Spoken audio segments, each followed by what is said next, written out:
Então, agradecer a todos os irmãos, boa noite, né? Tivemos o privilégio pela manhã ou à tarde de podermos estar adorando ao Senhor, e agora à noite ter esse momento de comunhão e aprendizado. Agradecer àqueles que têm acompanhado, né, pelo YouTube, têm divulgado o trabalho.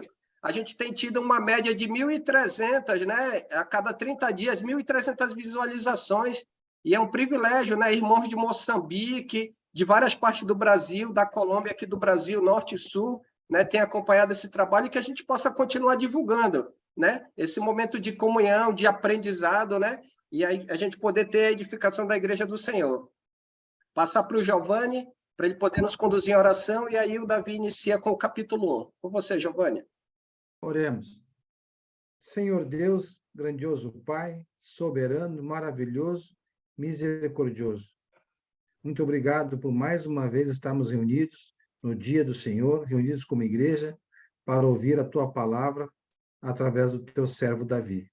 Que nossos corações e mentes estejam abertos para aprender mais de Ti. Em nome do Teu Filho amado, nosso Senhor e Salvador, Jesus Cristo, que oramos e agradecemos. Amém. Amém. Boa noite, irmãos. Boa noite. Boa noite, Davi. Boa.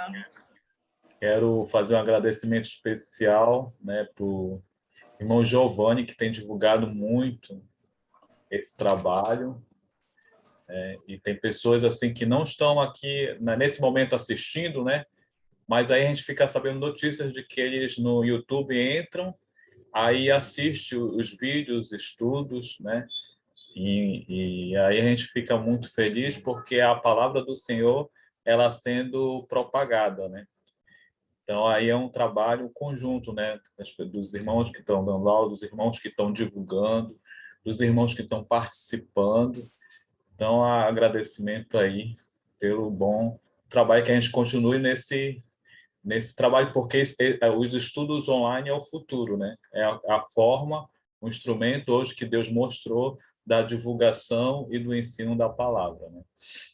Irmão, eu retribuo a Deus, obrigado pelas palavras, mas é uma forma que eu achei de servir a Deus e à igreja, aos irmãos, encorajá-los, incentivá-los a estudar todos os dias. Então, glória a Deus. Obrigado pelas palavras, mas glória a Deus. E também eu vejo muitos irmãos da Bahia, eu acho que tem mais irmãos da Bahia do que daqui de Manaus. A gente iniciou aqui com um grupo aqui de Manaus, né? E agora a gente... Então, eu fico muito feliz também com isso, né? Da palavra do Senhor se propagando, né? Muitas pessoas participando. Só a família da Dani já vem umas 4 irmãs, eu acho, né? Já crescer mais, se Deus quiser. Nós já temos mais de 12 mil visualizações ao todo, né? E aí a tendência é só crescer mais, em nome de Jesus, né? Um trabalho simples, né? Que está sendo abençoado e crescendo. Com pessoas simples, né? Fazendo, ensinando, né? E aí tem crescido bastante, né? Então, dou graças a Deus, dou glórias a Deus, é isso, a vitória é do Senhor. Vamos para o livro de Êxodo. A gente está iniciando hoje o capítulo 1 do livro de Êxodo. Na tradução mais antiga, né, no hebraico, não tem assim, essa divisão, né, do Êxodo. É uma continuidade do livro de Gênesis. Na tradução grega, que colocaram o título, né, de Êxodo, que significa saída. Então, Êxodo, a palavra Êxodo, ela tem origem na língua grega, né? Então, que significa saída. Né? Então, na verdade, a gente está dando a continuação, né, do livro de Gênesis, né? E isso fica bem claro logo no início do capítulo 1 de Êxodo. O autor do livro de Êxodo é o Moisés. A gente não sabe exatamente em que período foi escrito, né? Se foi logo no início ou depois. Alguns historiadores dizem que seria na segunda fase, né? Já ali para o deserto, né? Que começou a ser escrito o livro de Êxodo, né? Mas a autoria é quase que unânime, né? Que o autor do livro de Êxodo é o Moisés. Moisés foi o autor do livro. Então, vamos iniciar. Capítulo 1. São estes os nomes dos filhos de Israel, que entraram em Jacó no Egito. Cada um entrou com sua família: Ruben, Simeão, Levi, Judá, Isacar, Zebulon e Benjamim, Dan, Naftali, Gade e Asser. Todas as pessoas, pois, que descenderam de Jacó foram 70. José, porém, estava no Egito. Aqui ele faz essa ligação ainda com o livro de Gênesis, né?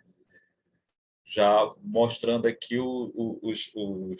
os descendentes, né, de Jacó.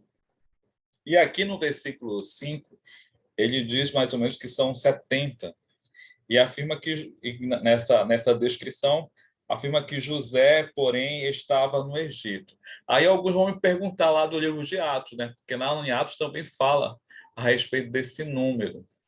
Deixa eu me ver qual é o Atos, capítulo 7, versículo 14. Dá só aqui uma leitura rápida. Deixa eu ver se eu alcanço aqui.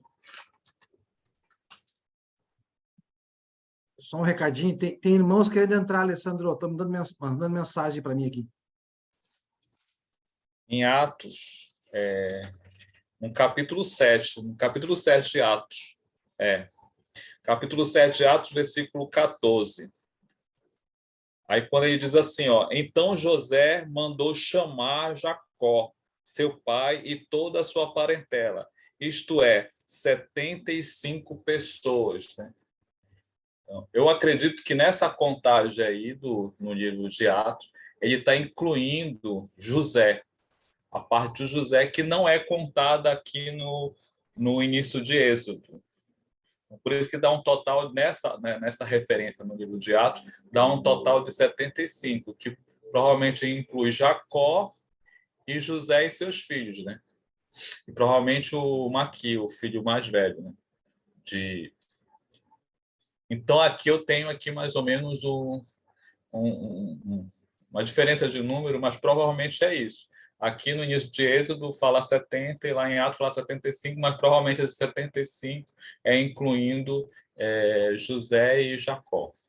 Aí, Davi, um ponto importante lá no capítulo 46 também, quando a gente fez em Gênesis, capítulo 46, 26 e 27, ele trabalha esse ponto também. Ele coloca lá 76, e aí ele coloca especificamente José e a sua família, e diz lá que eram 70, porque José já estava no Egito. Isso já no 46, 27. Porque muita gente usa essa referência também do livro de Atos, né? Mas aqui é só para esclarecer, né? Que não é um erro, é porque aqui ele é uma contagem, né, dos filhos de Jacó que desceram para o Egito e não incluiu José, né, aqui em Êxodo. E já lá, quando faz a referência em Atos, já inclui todo mundo, inclusive José. Aí por isso que dá um número maior, né? Versículo 6. Faleceu José e todos os seus irmãos e toda aquela geração. Mas os filhos de Israel foram fecundos e aumentaram muito, e se multiplicaram, e grandemente se fortaleceram, de maneira que a terra se encheu deles. Então, Deus estava cumprindo sua promessa que tinha feito para Abraão, Isaac e Jacó, que ia fazer ele um grande povo, ia multiplicar esse povo. E é isso que está acontecendo. Deus abençoou essa geração dos filhos de Jacó e eles se multiplicaram dentro do Egito, né? Então, Deus foi abençoando essas pessoas, as famílias foram crescendo, eles foram tendo muitos filhos, né? E isso já foi chamando a atenção, que a gente vai ver mais adiante, do governo, né? Do governo do Egito, né? Do governo do Egito. Isso já ia chamar a atenção, justamente porque eles cresceram muito, que era um propósito que era o propósito de Deus, que já deu, era um plano de Deus, né, para essa geração, né, que era uma promessa de Deus, né, que eu tinha feito e estava se cumprindo, né? Então, se multiplicando essa descendência aí de Abraão, Isaque e Jacó. Pode falar, Giovanni. Só para ajudar, irmãos, eu coloquei do lado do versículo 7, Gênesis 46, versículos 13 e 4, porque o 46, 13 e 4 é Deus falando a Jacó que era em Egito que ele faria o povo dele uma grande nação, onde fala, não tenha medo de descer ao Egito, porque lá, ou seja, em Egito, farei de você uma grande nação. Isso, é o cumprimento, né? É o cumprimento da promessa de Deus. E aí o que acontece? A gente vai entrar agora no versículo 8. Deus estava abençoando o seu povo, o povo ia se multiplicando, e olha o que aconteceu. Entre mentes, se levantou novo rei sobre o Egito, que não conhecera a José. Ele disse ao seu povo: eis que o povo dos filhos de Israel é mais numeroso e mais forte do que nós. Eia, usemos de astúcia para com ele, para que não se multiplique, e seja o caso que, vindo guerra, ele se ajunte com os nossos inimigos, peleje contra nós e saia da terra. E os egípcios puseram sobre eles feitores de obras, para os afligirem com suas cargas. E os israelitas edificaram a Faraó as cidades celeiros, Pitom e Ramsés. Mas, quanto mais os afligiam, tanto mais se multiplicavam e tanto mais se espalhavam, de maneira que se inquietavam por causa dos filhos de Israel. Então, os egípcios, com tirania, faziam servir os filhos de Israel. Eles fizeram amarga vida, com dura servidão, em barro e em tijolos, e com todo o trabalho no campo, com todo o serviço em que na tirania os serviam.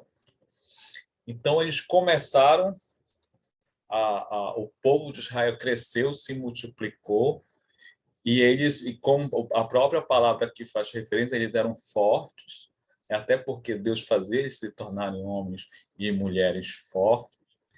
Então, aquilo ali assustou o reino, né? O reino de Israel, do Egito, quer dizer, o reino do Egito, aquilo assustou a Faraó, né? Então eles tinham que tomar uma atitude. Por quê? Porque eles eram incrédulos, né? Idólatras, incrédulos, e achavam que eles poderiam tomar, né, o reino do Egito, né? Então eles poderiam tomar o reino do Egito num conflito, até mesmo se rebelando ou se juntando a outros povos. Então tudo isso fez com que esse temor de que eles fossem dominados pelo povo de Israel que tinha se multiplicado dentro do Egito, fez com que eles começassem a maltratar o povo de Israel, a colocá-los em trabalhos forçados, escravizando-os, né? Trabalhando de uma forma forçada para que eles pudessem diminuir, Logo, a pessoa, quando ela está trabalhando, né, de forma exaustiva, a tendência é diminuir a sua expectativa de vida, diminuir o número de crianças nascidas, entendeu? Então, tudo isso, esse é o reflexo de uma escravidão, de um trabalho forçado. Mas Deus cuidava desse povo, Deus abençoava, e mesmo eles afligidos, eles continuavam se multiplicando e continuavam fortalecidos. Olha como Deus ele era poderoso, né? Eu queria só... Pode falar, eu vou entrar numa referência aqui, pode falar. Abre o áudio. Não é a Adriana, não, é o Paulo, hein? Obrigado aí, Giovanni me arrumou aí. Irmão, eu estou vendo algumas referências aqui. Em Atos 7, do 17, ele faz uma referência aí ao versículo 7 que você leu. O 18 faz uma referência ao 8. E o 19 faz uma referência ao 10 que tu leu. Na defesa de Estevão, ele cita bem um pouco desse resumo que você acabou de falar aí. Atos 7. E quando já estávamos próximo ao tempo em que Deus cumpriria a promessa feita a Abraão, o povo cresceu e se multiplicou no Egito, até que se levantou ali um outro rei, que não conhecia José. Esse outro rei tratou com astúcia a nossa gente e torturou os nossos pais, a ponto de forçá-los a abandonar seus meninos recém-nascidos, para que não sobrevivessem. Por esse tempo, aí depois ele vai falar, depois você vai dar continuidade, mas é interessante que aqui Estevão faz essa menção numa das defesas dele, né, lá em Atos. A tendência do processo de escravidão, dos maltratos, é justamente diminuir a expectativa de vida, o pessoal morrer mais cedo, né, e gerar menos filhos. E haver o abandono de crianças, né? Então, tudo isso é o resultado de um processo de escravidão. Então, era isso que o governo, né, o reino do Egito, através do faraó, estava promovendo na população de Israel, né, para maltratar ela, justamente para evitar o crescimento. Só que Deus protegia o seu povo, cuidava do seu povo, e eles continuavam se multiplicando. Pode falar, Giovanni. Eu apontei aqui no estudo, acho que até foi o irmão Davi mesmo que mencionou, só uma observação aqui, que o novo rei agiu com astúcia.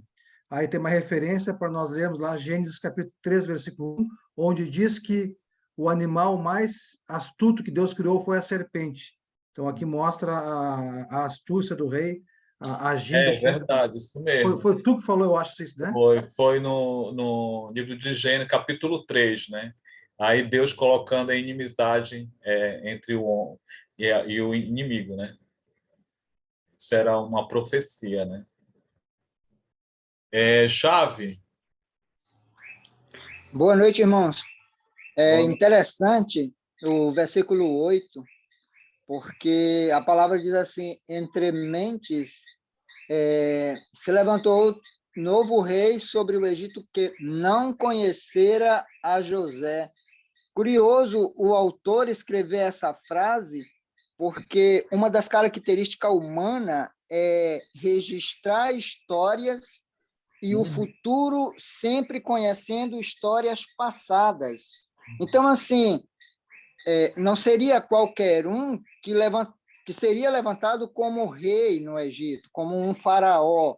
Então, assim, para um homem chegar ao status de faraó, ele provavelmente teria estudado a história do seu país. A minha pergunta quanto a essa questão é que qual seria a ideia do autor em dizer não conhecera? Em que sentido seria? Porque acredito eu que este faraó, tanto quanto os outros, por exemplo, o que é que nós estamos vendo hoje, né, mais de não sei quantos mil anos após esses fatos?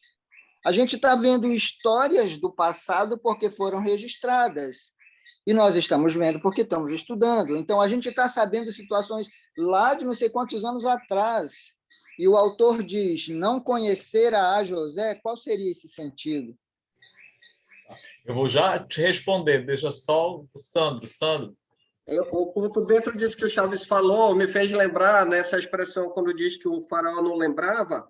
Lembra lá quando a gente estudou no capítulo 47 de Gênesis, que o povo já não tinha animais, já não tinha nada, aí eles se entregaram à escravidão e entregaram a terra. E aí o que José fez? José disse, vamos fazer o seguinte, a produção, 25%, né? Um quinto, né? Aliás, 20%, um quinto do que vocês produzirem é do faraó, o restante é vosso. Lá no capítulo 47, Aí a declaração de Moisés, quando ele diz 47 e 26.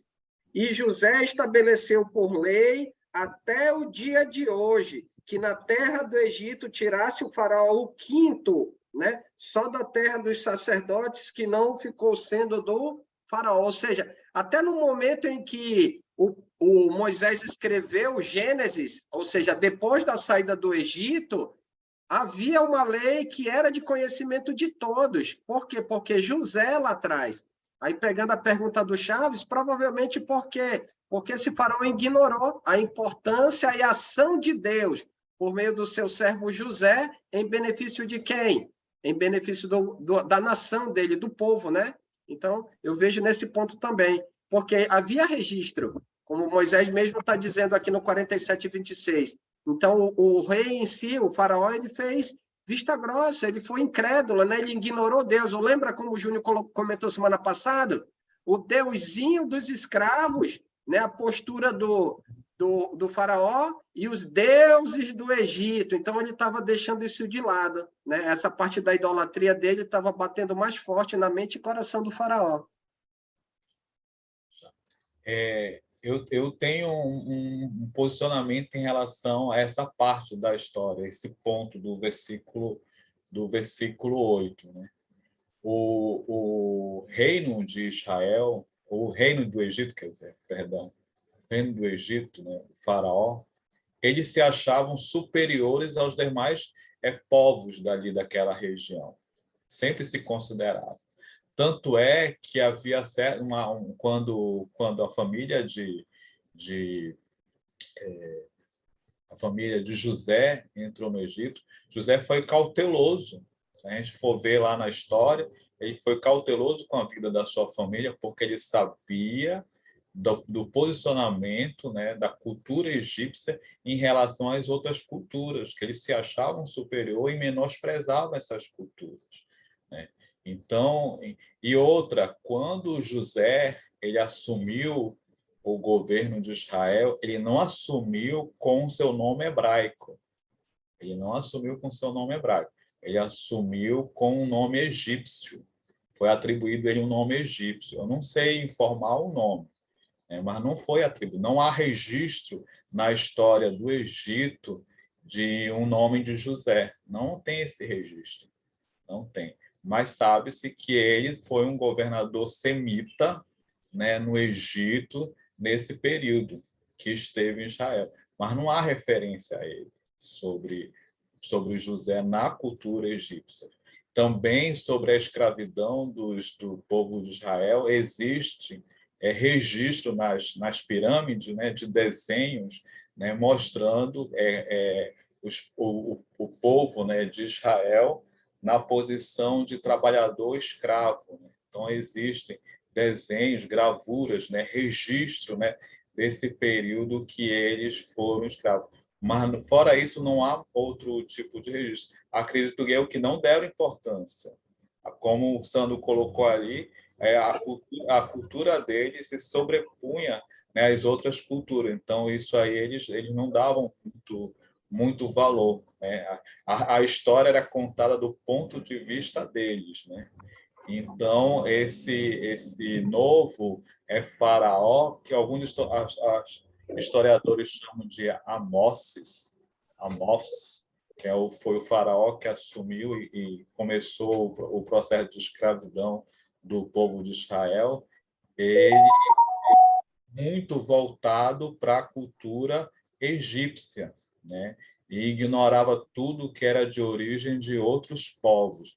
Todos os povos que habitavam a terra do Egito, eles tratavam com desprezo, né? Não só o povo de Israel, mas todos os outros povos que não eram egípcios, eles tratavam com desprezo. Então, eles ignoraram o que foi feito no passado, né? Não. E através do ensino, da educação e da informação que é passada para as próximas gerações, isso aí não foi passado, né? Não foi passado para as outras gerações, porque não era, eles se sentiam superiores. Então, esse é o meu posicionamento daquilo que eu já estudei, daquilo que eu já me informei sobre esse período de escravidão. Não tem aqui o registro bíblico falando, né, desse período. Existem outras culturas, como a cultura árabe, por exemplo, no Alcorão, onde há o registro da história de José governando o Egito, né? Então, inclusive, acho que é de lá que tem um nome, né? O nome que o José, que era atribuído ao José, se eu não me engano, foi nesse livro do Alcorão. Então, isso mostra, mais uma evidência de outros povos, né, registrando o fato de um governante, né, uma pessoa de origem semita que governou o Egito. Então, em outras culturas há essa referência a José, né, provando que além da Bíblia existem outros registros históricos da existência de José governando o Egito, né? Então, Eu não sei se te ajuda, Davi. Eu vou ler um comentário rápido aqui. As expressões deste versículo não são especiais e enfáticas. Um novo rei é uma frase não encontrada em outro lugar. A maioria dos comentaristas entende que ele não sucedeu seu antecessor na ordem natural de descendência e herança. Ele levantou-se, entre aspas, levantou-se sobre o Egito, ocupando a terra, como parece, em termos diferentes do rei cujo lugar ele tomou, seja por usurpação ou conquista. O fato de ele não conhecer José implica uma separação completa das tradições do Baixo Egito. Atualmente, a generalidade dos estudiosos egípcios identifica esse faraó como Ramsés II, mas todas as condições da narrativa são cumpridas na pessoa de Amós, chefe da 18ª dinastia. Aí vai um monte de história dele. É isso mesmo. E interessante também a gente colocar aqui que não havia uma sequência nos reinos egípcios, não havia uma sequência assim, de descendente. O filho assumiu o trono. Não havia muito isso. Tanto é que, quando José chegou no Egito, era um faraó Iquitso, né? De origem semita, que governava o Egito, né? De origem Iquitso. Então, a gente não é assim de geração em geração, descendente em descendente. São governos egípcios que vão se sobrepondo ao outro, vão dominando, usurpando, né, o poder. Então, a gente não tem é muito difícil afirmar quem era aquele governante daquela época. É difícil, até porque é um registro muito antigo, né? Aí é difícil afirmar a sequência. Quem era filho de quem herdou o trono, né? É difícil fazer esse tipo de afirmação. Por isso que é uma suposição de que o atual faraó que assumiu, ele na verdade tomou o poder, né? Ele tomou o poder. Há essa suposição de que ele tomou o poder e, portanto, não conhecia nada da história de José. Eu já sou da linha de que os próprios egípcios ignoravam as outras culturas, né? E toda a história do Egito é contada a partir do ponto de vista deles, né? Eles sendo os melhores, eles estando sempre à frente, né? Esse é a minha ideia, né? Minha opinião, né? Vamos continuar, senão a gente não termina. Versículo 9. Ele disse a seu povo: eis que o povo dos filhos de Israel é mais numeroso e mais forte que nós. Eia, usemos de astúcia para com ele, para que não se multiplique, e seja o caso que, vindo guerra, ele se ajunte com os nossos inimigos, peleje contra nós e saia da terra. Vejam, rapidinho, vamos rapidinho lá no capítulo 15 de Gênesis, só para mostrar como Deus, tudo está dentro do plano de Deus.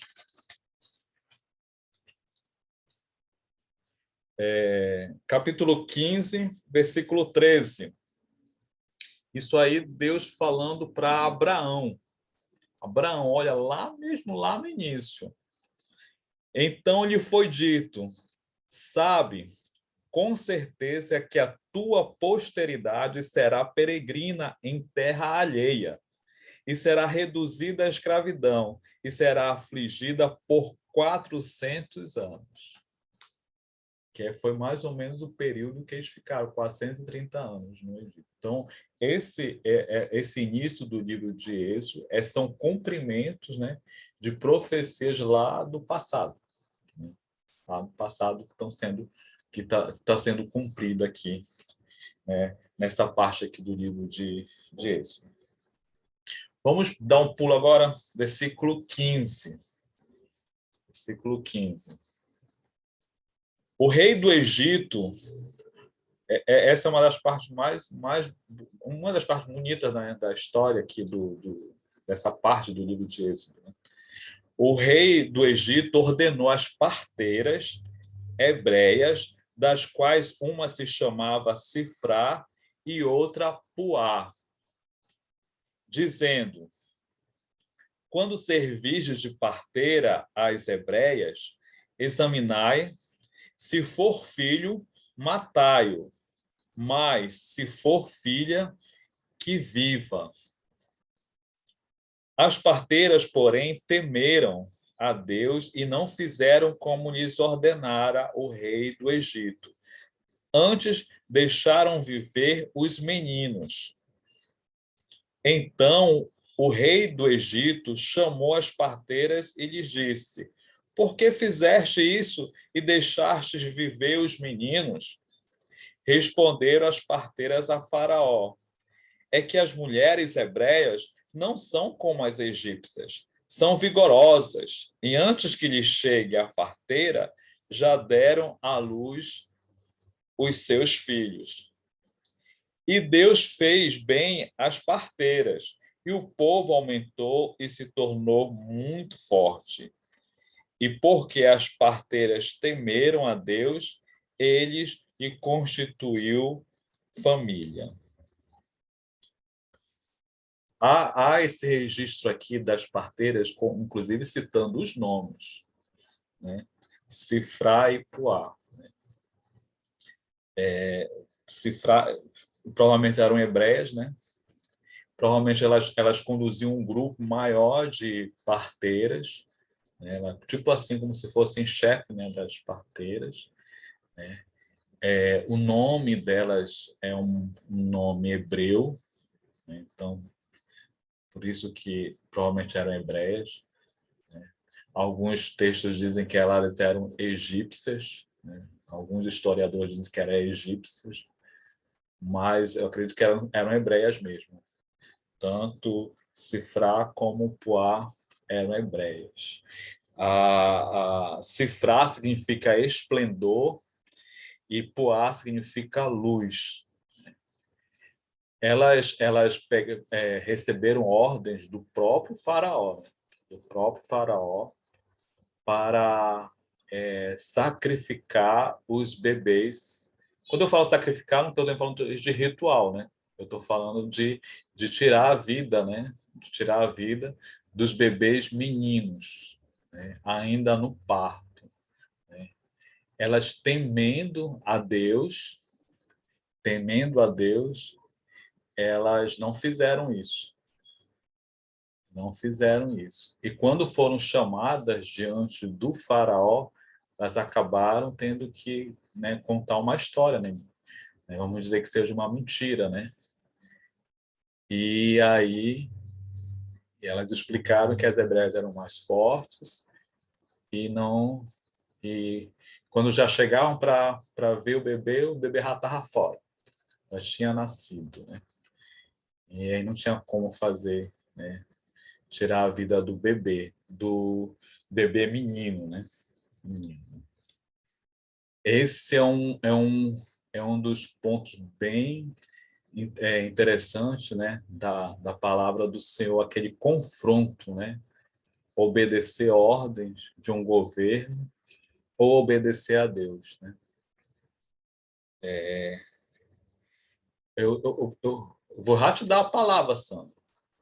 Eu só quero que os irmãos abram no livro de Atos, capítulo 5, versículo 29, uma expressão de Pedro. Estamos em sintonia aqui, viu, Davi? Uma expressão de Pedro. Capítulo 5, versículo... Deixa eu ver. É o versículo 29 mesmo. Versículo 29. Capítulo 5, versículo 29 do livro de Atos. Então Pedro e os demais apóstolos afirmaram: antes importa obedecer a Deus do que aos homens. Vocês lembram que eles estavam, né, subjugados ao governo romano, né? Subjugados ao governo romano. Aí a gente vê aí uma situação muito, muito difícil para essas duas hebreias, né? Para essas duas parteiras, né? Cumprir, né, uma ordem do governo, do reino, do faraó, ou cumprir a vontade do Senhor. Elas foram confrontadas.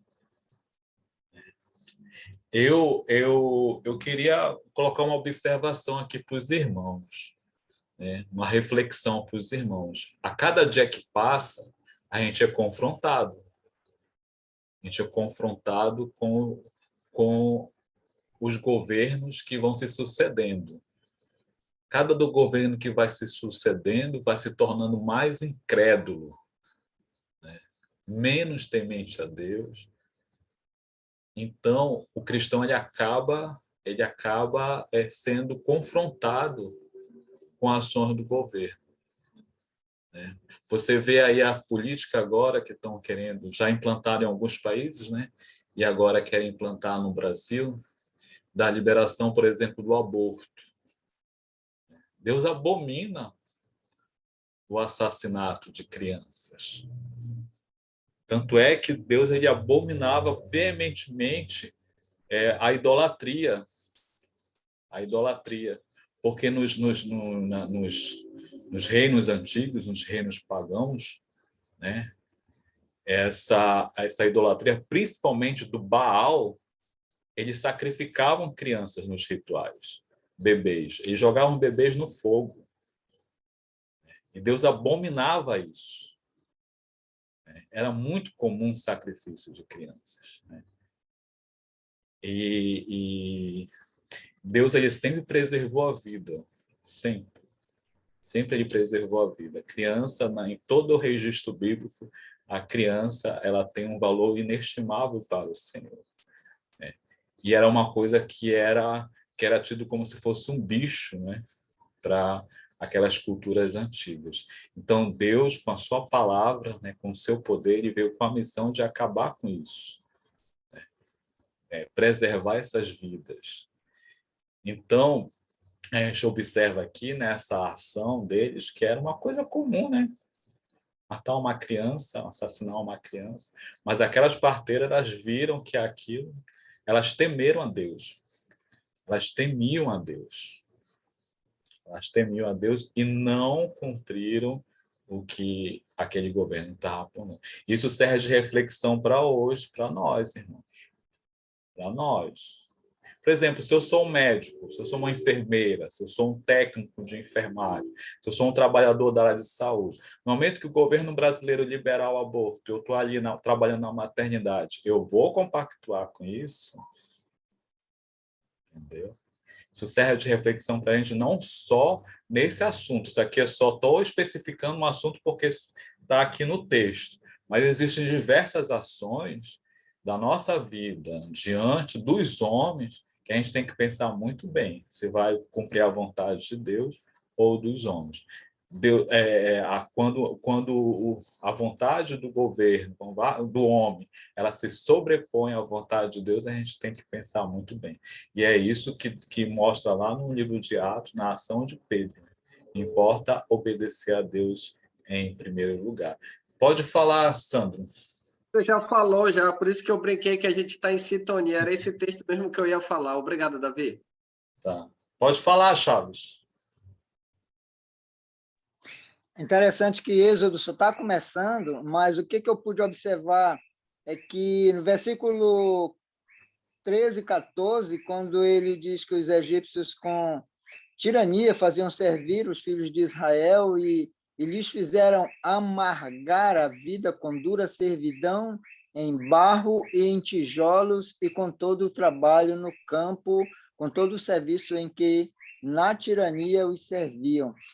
Se a gente for um pouco mais sensível, a gente dá uma rápida vista no Êxodo, e aí a gente consegue perceber as centenas de anos que esse povo estava trabalhando para o Egito.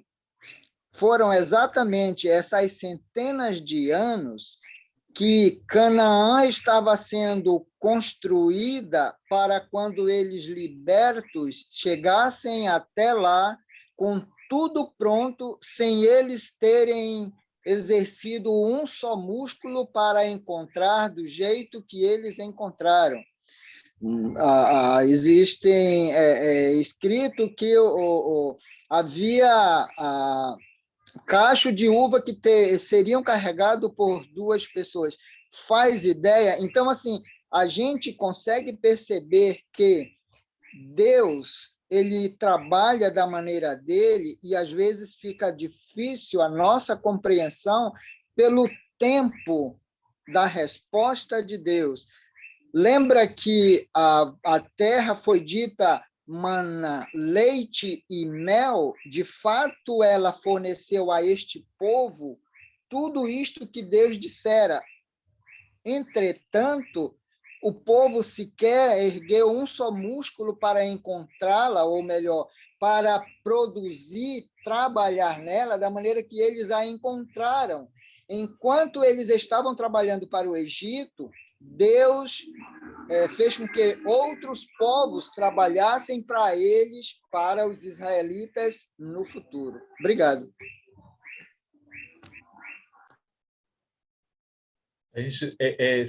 Esse capítulo, esse primeiro capítulo de Êxodo, a gente pode identificar duas partes aí.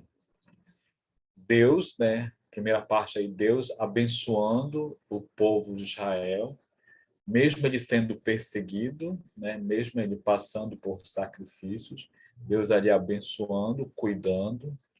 Isso mostra para a gente que mesmo nos sacrifícios, né, a gente consegue perseverar na nossa fé, no nosso crescimento, né, mesmo nas aflições, sejam elas de financeira, sejam elas de saúde, né, a gente precisa continuar perseverando, porque Deus vai dar o livramento, Deus vai dar o poder de transformar nossas vidas. Então, é isso que ele está mostrando ali nesse povo. O povo está sofrendo, está ali, né, passando por aquela dificuldade, né, de serem escravizados, em processo de serem escravizados, mas eles continuaram com saúde, com força, né, crescendo, se multiplicando, Deus cuidando e abençoando. Assim é o povo de Deus. A gente pode ser perseguido, seja pelas dificuldades da vida, né? Mas a gente vai continuar crescendo. A gente vai continuar se multiplicando, continuar espalhando a palavra do Senhor, porque é Deus que vai cuidar da gente e é Deus que vai agir em nossas vidas. E é isso que ele está mostrando aqui. Não há tormento nenhum que a gente não possa superar, que a gente não possa atravessar e que a palavra do Senhor ela vai conseguir se propagar. Recentemente, eu vi um vídeo, né, de pessoas na China recebendo Bíblias e ensinamentos. Então, pessoas, né, pessoas usadas por Deus, correndo risco de vida, entraram em um governo comunista e levaram a palavra do Senhor. E pessoas receberam essa palavra e estão multiplicando dentro lá de um governo comunista. Assim é o poder de Deus. Não há tormento, não há perseguição que vai impedir a propagação da palavra. Muitos governos estão se sucedendo aí, perseguindo a vida de muitos, inclusive dos cristãos. Mas eles vão passar e a palavra do Senhor vai continuar e o povo do Senhor ainda vai continuar. Porque é isso que a história nos mostra, é isso que Deus nos mostra através da sua palavra. E a gente vê e observa o poder dele na outra parte do texto das parteiras. Deus ele pode te salvar, ele pode cuidar de vocês através de outras pessoas, né? Pessoas que às vezes nem são da igreja, mas vão estar ali te estendendo a mão para um trabalho, vão estar ali te estendendo a mão num tratamento. São pessoas que estão sendo levadas até você pelo poder de Deus.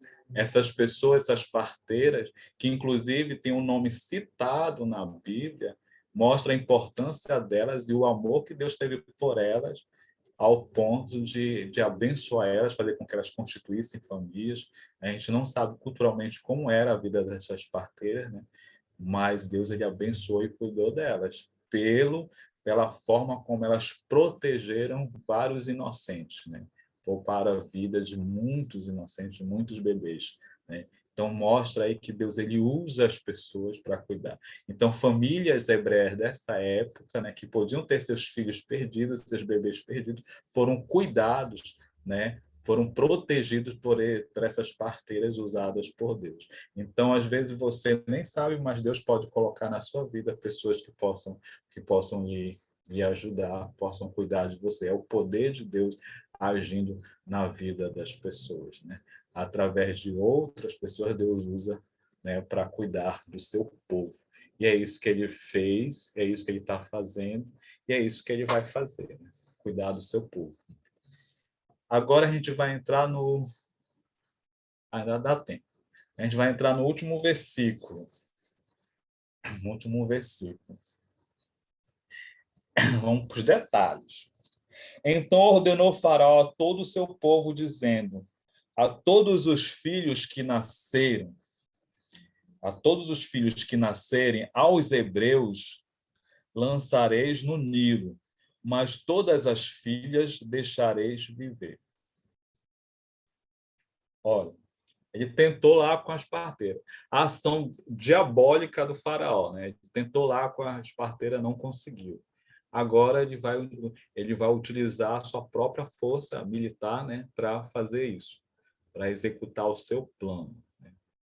Aí ele diz, termina o capítulo 1, né, com essa ação, né, monstruosa de Faraó, dizendo que para lançar os bebês, né, lançar os bebês meninos, né, no Rio Nilo. Prestem bem atenção nessa informação. Ele disse para jogar no Rio Nilo. O Rio Nilo, ele é, para os egípcios, né, ele é um rio sagrado. É considerado como se fosse uma divindade, né? Uma divindade. O Nilo é uma divindade para os egípcios. E o fato, presta bem atenção, o fato dele dar ordem para jogar no Nilo é como se fosse uma oferenda.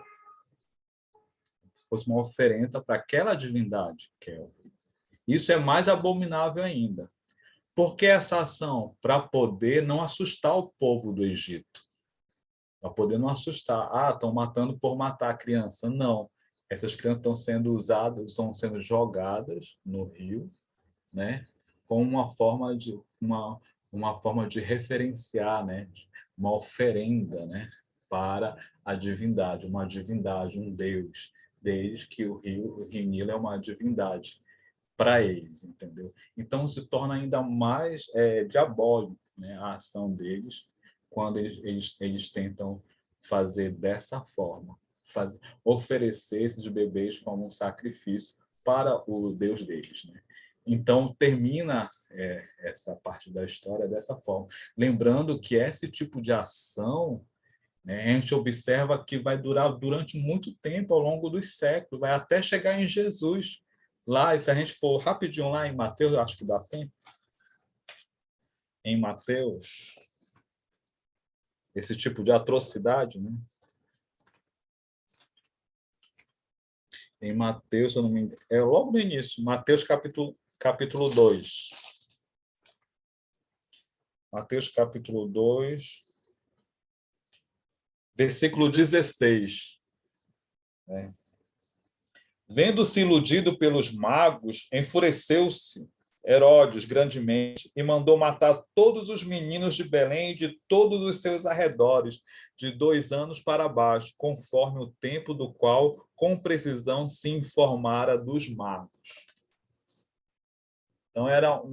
Então, esse tipo de atrocidade ela ocorreu nos séculos, né, seguintes e chegou até no momento do nascimento de Jesus. Né? Até no nascimento de Jesus ainda acontecer esse tipo de atrocidade.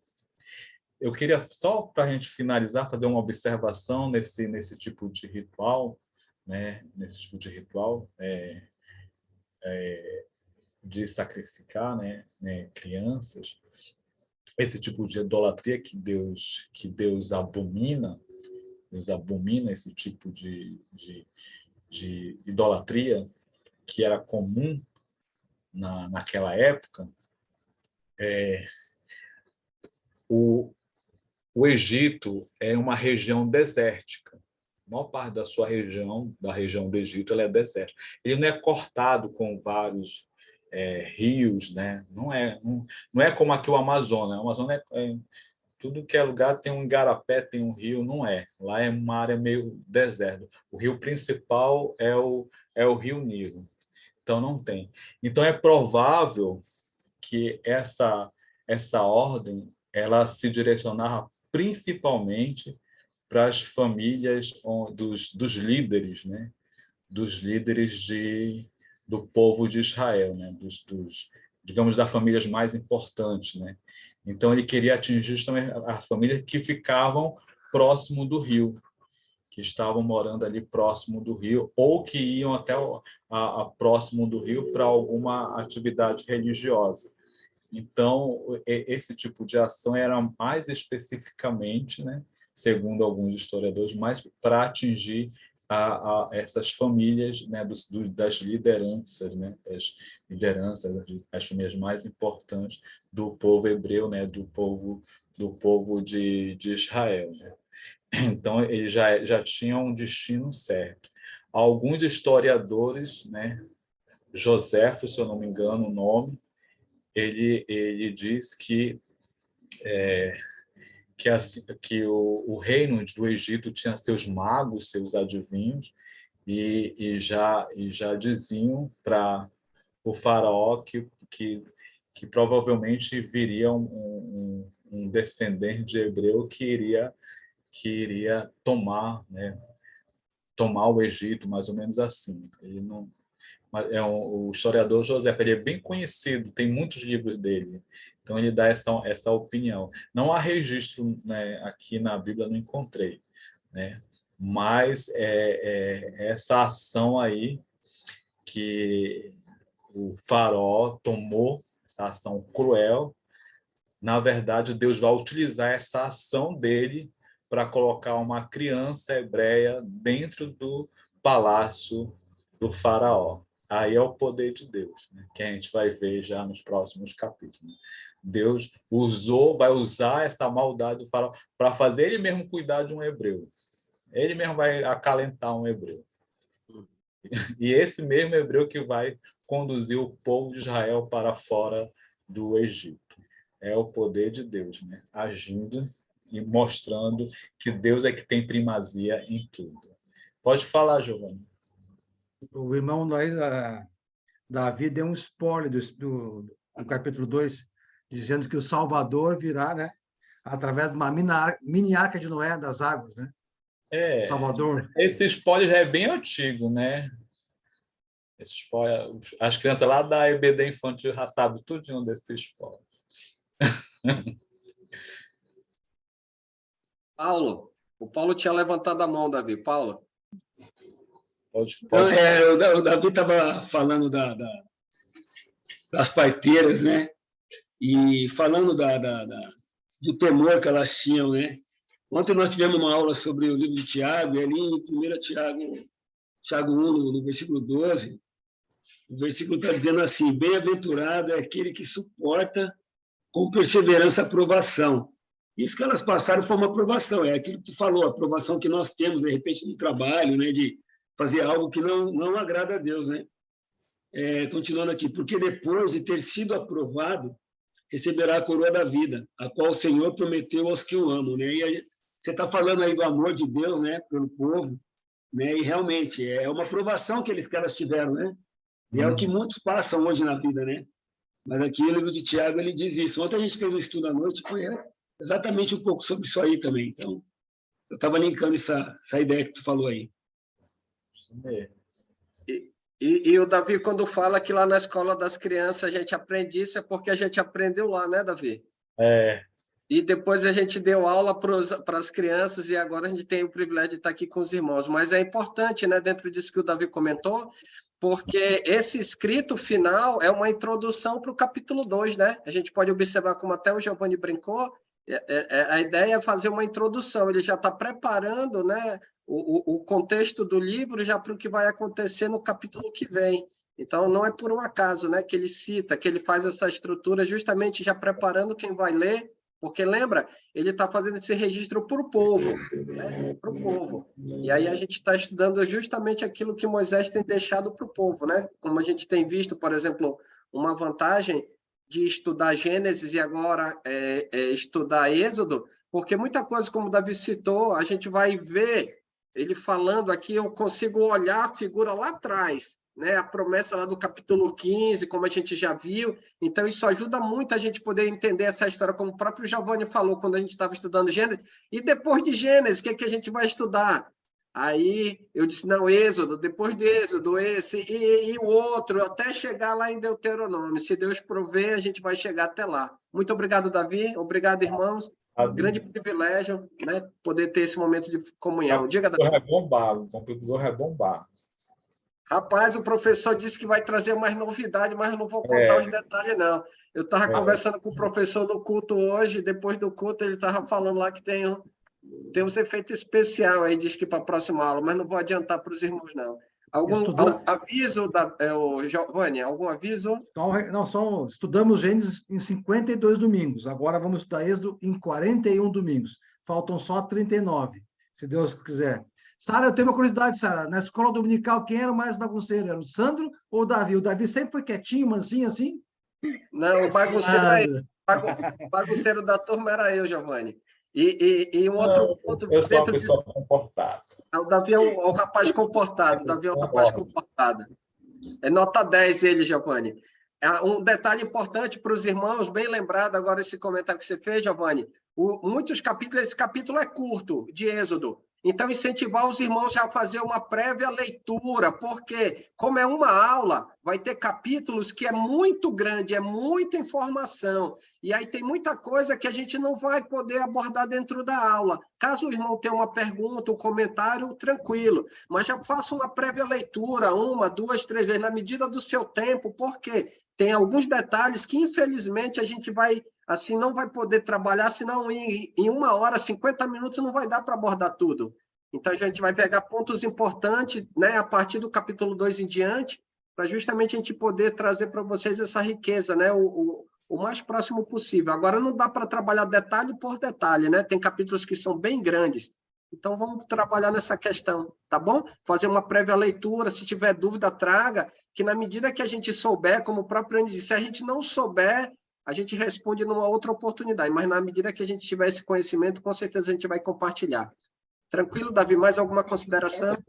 Não, tá tranquilo. Pode... Quem pode responder é a tia Ivaneide. A tia Ivaneide. Eu lembro agora a Sara falando da tia Ivaneide, tinha eu e uma coleguinha, Giovanni, a gente era encrenqueiro que só, olha só, 7, 8 anos de idade. Aí ela também era ruinzinha, eu para lá também de ruim. Aí a tia Ivaneide, que é a tia da Sara, que era coordenadora da Escola Bíblica Doutrinária. Aí ela disse assim, a professora da escolinha, abraça ele, não, abraça ela, não, pede perdão para ela, não, pede perdão para ele, não. Ah, vocês não vão pedir? Não. Então eu vou levar vocês dois lá na sala da Ivaneide. A gente abriu o braço assim, vem, pode vir. Será que a gente tinha medo da coordenadora da Escola Bíblica Doutrinária, que agora é minha tia do coração, que é a tia da Sara também? Mais alguma consideração final, Davi? Não, tá tranquilo, já encerrei. Tranquilo. Passar para o irmão Flores nos conduzir em oração e agradecer a presença de todos. Muito obrigado pela participação, né? E aqueles que têm acompanhado também pelo YouTube. Com o senhor, irmão Flores, só ligar o microfone e nos conduzir em oração. Pronto, está ligado, irmão Flores. Pode. Boa noite a todos. O irmão falou aí sobre o nome, né? Da história que, como falei, lá em Gênesis capítulo 41, fala que José recebeu o nome egípcio, provavelmente da língua hieroglífica ou cópita, de Zefinat Paneia. E ele viajou por todo o Egito na carruagem do rei para conhecer. Então, ele ficou conhecido, famoso como autoridade. Depois, as línguas foram sendo substituídas por demótico, né, até surgir o árabe egito, que é um árabe específico, não é um árabe da Arábia Saudita. Dentro desse padrão, que José só foi esquecido depois que morreu. Né? E quando a monarquia de Faraó não deixou herdeiro, que assumiu uma outra família para assumir o herdeiro, esqueceu que José foi um enviado de Deus, que o nome Jefté significa, na língua hieroglífica, revelador de coisas ocultas, né? Na língua hebraica, que veio como o revelador de Deus, né? Revelador dos sonhos de Deus. Mas tudo bem, o meu papel é oração. Vamos orar.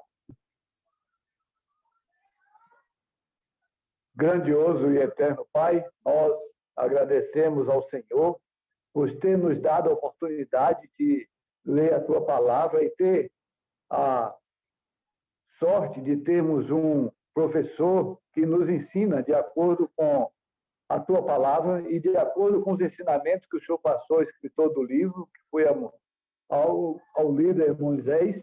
E esses ensinamentos, essas palavras que hoje estamos aprendendo e estudando, seja para a honra, louvor e glória do Senhor, que tem nos dado a vitória através das suas ações, através do teu poder e da tua divindade.